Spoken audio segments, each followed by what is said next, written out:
హేమశంకర్, భారత communist party CPI Eluru area సమితి కార్యదర్శి.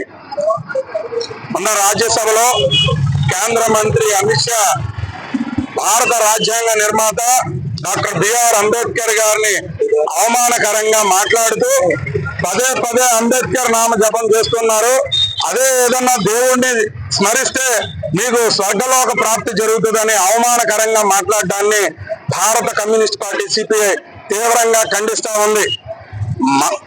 ఏదైతే మతోన్మాద మనుస్మృతిని అమలు చేయాలనేటువంటి ఆలోచనలో ఉన్న బీజేపీ మతతత్వ వ్యాఖ్యలతో మతోన్మాదంతో పిచ్చి పట్టి ఇలాంటి వ్యాఖ్యలు చేస్తే భారతదేశంలో ప్రజలు కమ్యూనిస్ట్ పార్టీలు, వామపక్షవాదులు, ప్రజాస్వామ్యవాదులు చూస్తూ ఊరుకోరు అని అమిత్ షాని సందర్భంగా హెచ్చరిస్తా ఉన్నాం. డాక్టర్ బిఆర్ అంబేద్కర్ రాసినటువంటి రాజ్యాంగం ద్వారా మీరు పదవిలోకి వచ్చి మీ మీద గుజరాత్ లో జరిగిన అల్లర్ల నేపథ్యంలో ఎన్ని కేసులు నమోదైనాయి, వాటి గురించి చర్చించడానికి పార్లమెంట్ లోనూ, లోక్సభలోనూ, రాజ్యసభలోనూ ఎప్పుడు చర్చలు పెట్టట్లేదు. అంబేద్కర్ ని ఈ దేశం నుంచి వెలివేయాలని, దేశంలో అణగదొక్కాలని మనువాద సిద్ధాంతంతో మీరు చేసేటువంటి కుట్రలనే ఈ దేశంలో విఘ్నులైన ప్రజలు, కమ్యూనిస్ట్ పార్టీలు, వామపక్షాలు తీవ్రంగా వ్యతిరేకిస్తే మీరు అంబేద్కర్ పైన చేసిన అనుచిత వ్యాఖ్యలకు బేషరతుగా ఈ దేశ ప్రజలందరికీ క్షమాపణలు చెప్పాలి.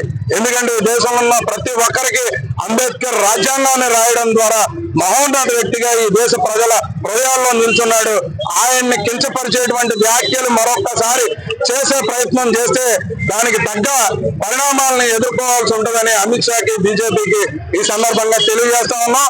తక్షణమే ఆ వ్యాఖ్యలను ఉపసంహరించుకొని భారతదేశంలో ఉన్న ప్రజలందరికీ అంబేద్కర్ తరఫున క్షమాపణలు చెప్పాలని, అలానే ఈ అనుచిత వ్యాఖ్యలు చేసిన వారిపై చర్యలు తీసుకోకపోగా నరేంద్ర మోదీ భారతదేశ ప్రధాని హోదాలో ఉండి సమర్థించడం ఏమాత్రం క్షమానం కాదు.